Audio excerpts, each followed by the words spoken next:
are such an asshole!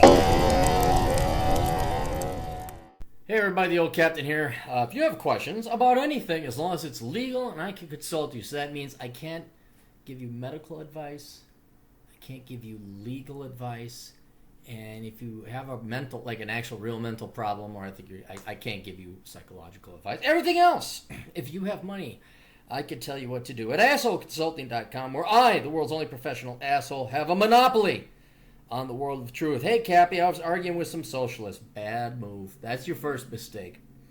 And they were saying all the crap that... Here's my question. First question. Do they live here in the United States, or are they in a socialist country? That's what I want. Are they in North Korea? Are they in Vietnam? And actually, Vietnam is pretty much more capitalist. Are they living in communist China? Are they in Finland or Sweden? Are they in Norway? Are they here in the United States? The first question is, why the fuck are you? I'm a social. Why the fuck are you here? You should hear, I'm a social, and then you should be me and say, why the fuck are you here? And because you're, by the fact, I'll abbreviate, but I'll get to my notes that I took here later. By the fact they're socialists, it means they're not intellectually honest. And they could be intellectually honest, but they're also lazy that they've never looked up fucking shit, be it history, economic data, or whatever. So you're dealing at best with ignorant people, if not outright liars, who have every argument in the world built up for them by shit, going all the way back to fucking Karl Marx to excuse laziness and theft. And it's like arguing with a zealot. That's a better analogy. You are arguing with a religious zealot. They're not going to be intellectually honest with you. It's their Bible, it's their religion. You can say, you know what, I don't understand how a guy nailed to a plank of wood, let alone a guy out in the fucking desert who screwed children, had syphilis, how these guys know who the fuck I should follow and why I ought to kill somebody behind a tree. But that law, they don't care about it. The religion is uber alles, and let's be very clear. Socialism, Green Party, going green, going organic, feminism, whatever the global, whatever. It is a religion first. Even atheism, which is the absence of religion, the absence of God, where you don't believe in a God, even that becomes a religion because how many fucking atheists do you have to say, yeah, I heard you the first 3,000 times you're an atheist. Now shut the fuck up because there's nothing else to say. Anyway, continuing on. And they were saying all the crap that socialism isn't about the redistribution of wealth. It's public ownership and the means of production. All right, there's a lie right there. If it's not the redistribution of wealth, well, ownership is what would entitle you to that production, to that wealth. So if I bust my ass off and I become a doctor and you sit off there and you jerk off to internet porn in college and you become a janitor, and then you redistribute my property or my tax me, whatever else it is, that is the redistribution of wealth, right? It is the redistribution one, but the means of production, it's not, forget means of production. It's like, yeah, we'll produce everything. You still control the means of production, but we'll, for example, the United States, you take 40% of it away. By default, the U.S. government and state and local is a 40% owner of all corporations because of the tax rate, because they get 40% of the production, of the profits. So there's another line, or some shit like that. The commie said that workers should own whatever they produce and collectively own their workplace. He also said that each trade or job should have a union or syndicate, which would be run by people elected democratically. Mob rules, and they would decide how much someone gets paid based off of what they make. Well, okay, all right, that's true. It's called a wage, but I know arguing with or debating communists before these, well, the wage, that doesn't, they have this obsession with ownership. Like if they're paid a wage, if they're given money, that's not good enough. They need to be owners of the facility. And it's like, okay, fine. Well, then you can be an owner. You buy into the company. Somebody spent their time, money, and capital, their life, working up the money to start the company. If you would like a % ownership of this company, you could certainly buy into it. And they have that. They have employee-owned shops. I don't know if you guys knew this, and here's one, I know they don't think about this, but if you have a 401k or IRA or a pension, you are likely already the owner of the means of production. Because when you buy a share of a company and you get paid dividends, that is your share of the production of the profits. And I wonder how many union people, although unions are starting to wake up now as to how great this socialism thing is, But I wonder how many of them realize, oh, wait, I have a 401k and a pension, and it invested in stocks, so you are the owners of production. You know, you may not be the controllers, you may not own 51%, but you certainly own, you know, if you own stock, you... In other words, a lot of these aspects that communists want, ownership in the means of production, it's already happening. Employee-owned shops, ownership in stocks, 401ks, so... Again, it's you're trying to get not to get too worked up, but their ignorance shows that they know so little about economics and finance and you know, stock market. You know, if they're going to talk about ownership and they don't know how a 401k works, I mean, I might as well talk to that tree out over there that you can't see because it's behind the laptop. He also said that the democratically elected and they would decide how much someone gets paid based off of what they make. He also said it would be illegal for private ownership of a business, saying it must be regulated or combined with the syndicate. Well, wait a minute. You can't have a syndicate or a union own the company because that would be private ownership. Because, there's public ownership and private ownership. Public is the government. Private is individuals, is not government. So once again, they don't even know the vocabulary because if they say, well, we would ban all private ownership, but then the union, these guys could own their own company. I was like, do words not have meaning in you? I mean, they don't know what they're talking about already. They're contradicting themselves. But he also said it'd be illegal. Could you please explain why the system is doomed to fail? Kind regards. I won't mention your name. All right. So I took the notes here. Let's talk about own the means of production. Okay, I've already touched on this a little bit before. It's like who owns the means of production? If they're going to outlaw private ownership, that means the state has to own it, right? Or there's no concept of ownership whatsoever. Now, forget that takes away the incentive for any entrepreneur or anyone to set up a business. It really, I mean, there's no leadership then. If you do not have ownership, if someone does not own the company, have their own time, money, life invested into the company, then there is no incentive to drive the profits high as possible, to be as efficient as possible. To lower your costs as much as possible, therefore make as much profit, but then also lower the price. And then there's also no incentive for ownership because we're going to ban it. So by default, everything would then be owned by the state. If it's not owned by private individuals, the only other entity, because it has the guns, would come in and say, we're the state and we own it. All right, so that's state ownership. Now, if that's the case, let me consult my notes here. All right, the state, in short, look at where the state has owned the means of production. It's not a great track record, all right? Because now that you've given all complete ownership to the state, guess who has to make all the decisions in the economy? Is it the thousands and millions of entrepreneurs and business owners and managers that work in the business, have their fingers on the pulse of the economy or their specific industry and know exactly what their customers want? No, what do you get is you get East Germany, you get North Korea, you get North Vietnam, now Vietnam, you get Mao Zedong's China, and you get the Soviet Union, where you have, politburos. It's decided by a bunch of bureaucrats who have no fucking experience in farming, manufacturing, or anything. And this is why there were shortages. This is why your standards of living in the Soviet Union, but pretty much all these genuine communist socialist countries, the standards of living was about a quarter to a third that of the United States. And they'll say, well, you didn't, shut the fuck up. Go look it up. Well, you can't trust. And this is where they gain conspiracy theory. You know, the reports from the CIA are biased, blah, blah, blah. It was the Soviet paradise. I had one guy who actually supported North Korea. So this is the point where you start getting facts in and logic just takes over. They get into delusional world. So, and then you can, today even look at like Venezuela. For fuck's sake.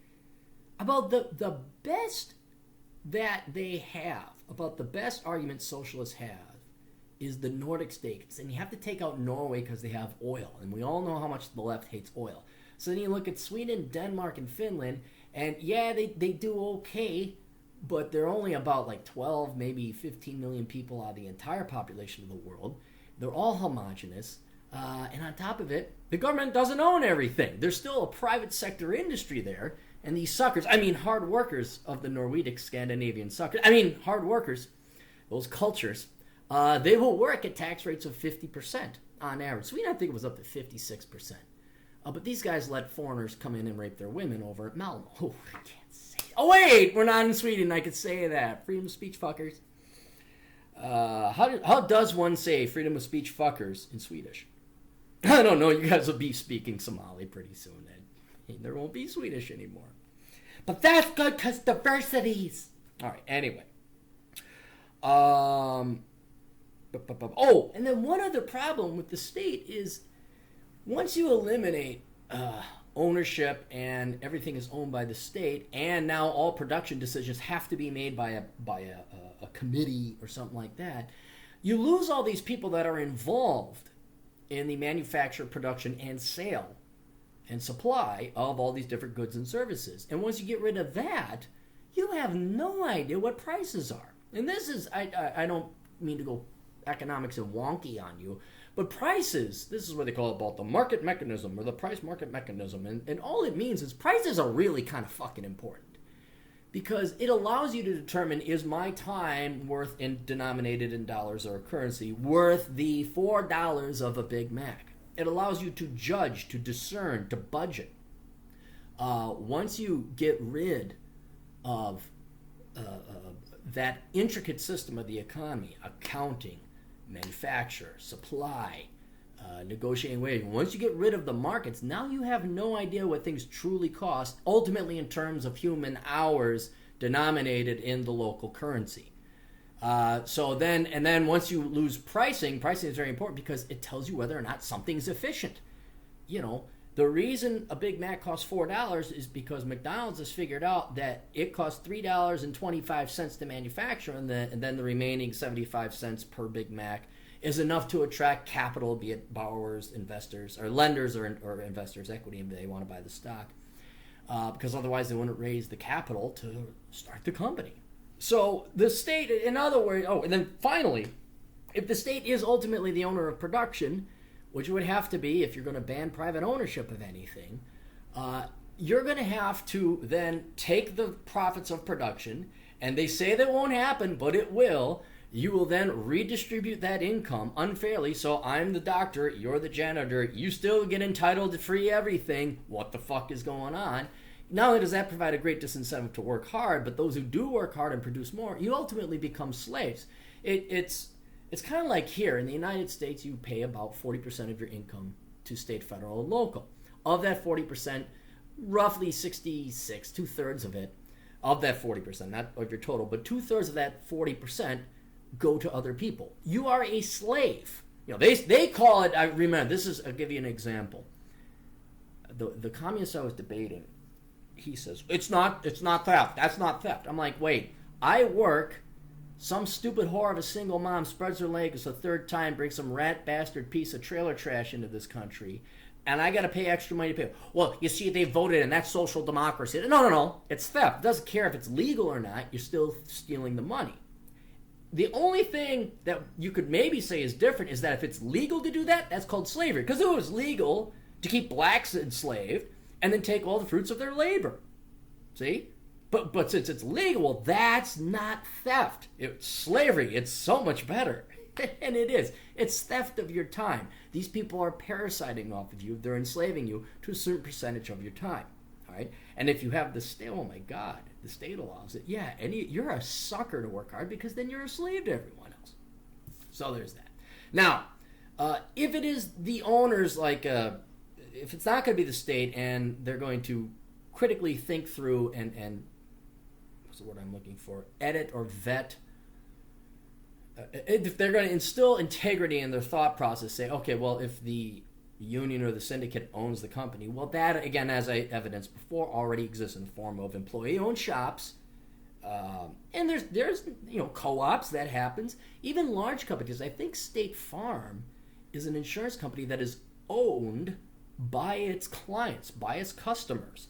So this isn't, I'm not necessarily against that because, yeah, if you want it, but they own it. It's not the state of Minnesota that owns State Farm. It's not the United States federal government that owns whatever, Carpenters Electric Local, they own their local shop. They, as private individuals, own it. Well, if you're going to start banning private property rights, so you're going to ban it, well, what fucking incentive do they not only have to work, but then, they're not going to own their own shop. So that's an inconsistency I guarantee they haven't. Okay. That we should form unions and syndicates, that's their other point. Well, yeah, absolutely. You can form unions and syndicates. That doesn't make it a communist country. Labor should be able to organize if they want. That's why you have votes. That's why a union will come and say, hey, you want shitty pay and no one to hire you ever again? Unionize. We'll drive the fucking jobs out of Pennsylvania, Ohio, Detroit, and Minnesota. So you have every right to do that. And back in the olden days, there was some very good and legitimate reasons why we have unions. And even to this day, it's freedom. Do you want to unionize? Go ahead. Just keep in mind there's costs and consequences. If you get too greedy like they did in Detroit, well, shit, we can make cheaper cars over in Japan. Or we won't make it. We'll just buy it from them. And then also, yeah, you already own. This is one thing. We want to own the production, this obsession with production, and not just being paid a wage. They have to have ownership. They have to own the production. Okay, so instead of dollars coming from a wage, you have dollars coming from a profit-sharing plan. It already exists. Profit-sharing, 401ks, IRAs. Again, it's more of an evidence as to their ignorance of basic finance and economics as it is some kind of argument they're making for communism and socialism. Because it's like you could point it to here, and it doesn't even make it communist or socialistic. And here's, the final thing about this ownership, which I just get a kick out of, although I'm jumping around now that I look at it. Why don't they start their own damn company? I mean, it's not like you're prohibited from starting your own company. And the reason why is most communists are lazy fucks. They don't want to start their own company because you'd have to file an LLC, you'd have to raise the capital, you'd have to take on risk, you'd have to sign over your mortgage, you'd have to do accounting, and they don't. They just want to swing their hammers, think they're going to get paid $20 an hour as if it's immediately after World War II and the United States is the only economy remaining. So they never want to start. No, they want someone else to do that. They want someone else to do that, and then they want to magically be owners. You know, they want none of the risks, all the benefits. So again, not only they're lazy fuck, they're cowardly hypocrites. Okay, so we talked about union security. We already talked that. The illegal ownership of private property. I kind of already touched on that. Where if you're going to ban private property, then you can't have union or syndicate owned properties and companies. Also, with the illegal ownership of private property, this is a huge thing. Well, if I can't own private property, then why the fuck would I work or save? What's in it? See, this is why, again, going to go boring policy, economic wonky on you here. When they go, if you're a good economist, this is how you can tell a good economist. They go to these third world shitholes, and they say, look, you have to not only institute, but protect. The first thing you have to do is protect private property rights. Because if someone doesn't have an incentive to keep the fruits of their labor, they're not going to work and you won't have an economy. And it's just, this is simple. This isn't debatable. This isn't like, oh, you forgot Dr. Fuckenheimer's fucking paper he wrote in 76 called You Don't Really Need Private Property. He completely took biased data, and then like he took his ponytail and he shoved it up his own ass because he was that type, which we shouldn't judge. Yeah, okay, no. You need private property, all right? That's the only incentive that people really have to work. I work, I convert my time, my finiteness, my agency, my own self-control, my own ownership of my own life, my time, the one resource we all have. And communists don't care. They are such pathetic, disgusting pieces of parasitic shit. They want your life. They want your time. And they don't want you to have that. So then why should I sacrifice my time working if I can't store it and have private property? That's all private property is, be it coins, be it cash, be it currency, be it stocks, be it the actual land property, be it your car, your food, your video games. If that's not mine, that is how then my life is not my own and I'm simply a slave to somebody else. So why would I convert my time into anything tangible that you guys might steal? This is why black markets are very huge and, I might add, universal in all economies. That's something these communists won't tell you. You want to know what the universal law of economics is? Free markets. Even if you have a stated communist country, there are still underground free market economies happening there. They're called black markets or underground economies. And it's empirical proof. I mean, it shows you the true nature of humanity. It's capitalism. And I don't mean in a political sense. I'm saying, show me anywhere there isn't an underground economy or a black market or a free market. that abides by the rules of free exchange. And now there's a heavy price tag. You might get arrested. That's why drugs. We ban drugs, right? Drugs are illegal. And all those guns that all those people use in Chicago to shoot each other, those are illegal, so it doesn't happen. Bullshit, it happens. You can get drugs, you can get guns, you can get prostitutes, you can get whatever you want. It doesn't matter what the government says, what laws they pass, what kind of communist government or economy you have. There will be free market in vice and things that humans want. So it's just a little bit more of a tidbit there. Anyway, so getting back to, I would have a question for them, but they're not going to tell you the answer. I'll just point out the hypocrisy again. They want the workers to own and have a vested interest in their company, which, okay, cool. But then they don't want private ownership of anything. All right, not only does that not provide them any incentive to go and work hard at the landscaping firm. I'm always picturing them as mechanics, union people. It provides them no incentive, but it provides nobody any incentive because, again, why would you convert your time into tangible goods that could just be stolen from you? Why would you literally give away your time to somebody else? All right, so finally, what's really going on? There's two things that you're going to run into when you debate socialists and communists, okay? And it's one of two things or both, okay? The first thing you got to realize, these people are lazy as fuck, all right? Unless they actually truly believe it and they live in a communist country and they work hard for the prestige, and there are some people like that out there, and those are intellectually honest people, and you should tip your hat to them because they're walking the walk and talking the talk, all right? But for the most part, if you're here in the United States, and especially if they're college age, 20, yeah, man, just the evil corporation. Shut the fuck up, you little fucking pussy. They're just lazy, and they're looking for any kind of excuse or rationalization to get it. Conveniently, starting with Marx, they've had this kind of sort of codified, I was going to say theology or political ideology, but it's a religion. It's a religion that they have all their circular arguments answers to, just like when you go talk to a religious zealot, be it Christianity, Muslims, or Jews. They have all the answers, but none of them are grounded in reality because it's designed to fulfill and answer an ulterior motive, and that is the theft of your money. They're just lazy fucks. And, as I've said before, the vast majority of people's time on the left, if not their primary job of people who are leftists, their job is to warrant and come up with rationalizations and reasons and excuses to take other people's money. That's their job. Just look at them. I'm not joking. The other thing that they could be, and it could also be in addition to this, but it could be separate from it, they're just dumb as fuck. They hang on. Oh, that's right. They're dumb as fuck, but they want to sound intelligent. So not only do they want other people's money because they're lazy as fuck, but they also want to sound intelligent but don't want to put the effort into actually being intelligent. And I'm starting to believe there's IQ intelligence that you could test really high, but then I'm starting to wonder, like, there's a separate world of intelligence where it's like, do you believe in reality or not? Do you live in the real world or not? Are you intellectually honest and empirical or not? And these people are too lazy, getting back to the lazy thing, that they don't want to put forth the effort to actually think through an ideology. Or they don't want to put forth the effort to actually achieve something mentionable in their lives. This is why journalism majors and education majors and liberal arts majors, they tend to be leftists because they're lazy as fuck and they come up with excuses and rationalizations to make themselves sound intelligent even though they studied dumbass shit.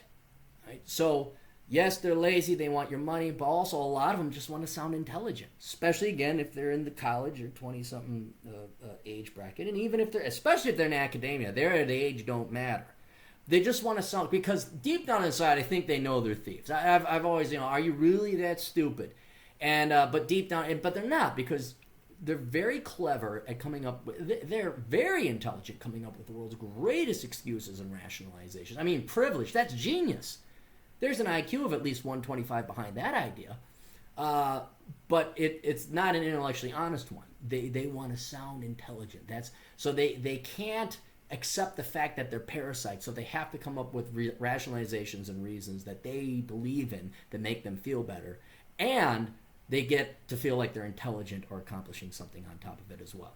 I mean, if you want to see this, just read through any course description of a women's studies degree, an ethnic studies degree, anything with social justice warrior attached to it. Just read through it, and it's pablum. It's fancy words to make it sound like they're doing something when they're not. They're literally just pissing away their time and money. Anyway, I hope that helped out. I would ignore these people. You're not going to get through to them. I don't know why you're hanging out with them. Don't waste your time with them. Your time really is too precious to be hanging out with either evil, ignorant, dumb, or lazy people. I mean, that's what they are. There's no reason you should be hanging out with these type of people. And you just go have fun with intelligent people. Go online, read some books, listen to some music, anything. Go get laid, start a business, accomplish something genuine in life. Because I tell you this, by the time you're 80 and you're on your deathbed, you're going to look and say, what did I do? I did some important things. And I raised a family, and I started a company, or I was a good engineer, and I produced a lot of... Or I created this thing that helped out a lot of people. Whereas the average millennial, baby boomer, Gen X, hipster, socialist, communist fuck, all they have to point to, when their life is over, all they have to point to... I even did. Look up the eulogy of a leftist or eulogy of a liberal. This gal died. And all she did was an activist. All her entire life was being a professional bitching and whining. Just being a professional bitcher and whiner. And that's all these people have. And I guarantee if you look, it's sad, but if you look up this woman's name, I don't even remember her name. But if you look up her name, my minuscule little blog writing her eulogy, I think is the number one thing that comes up. What's worse is when you read through her accomplishments, there's not one real accomplishment that advanced humanity in. Anyway, best of luck to all of you. Toodles.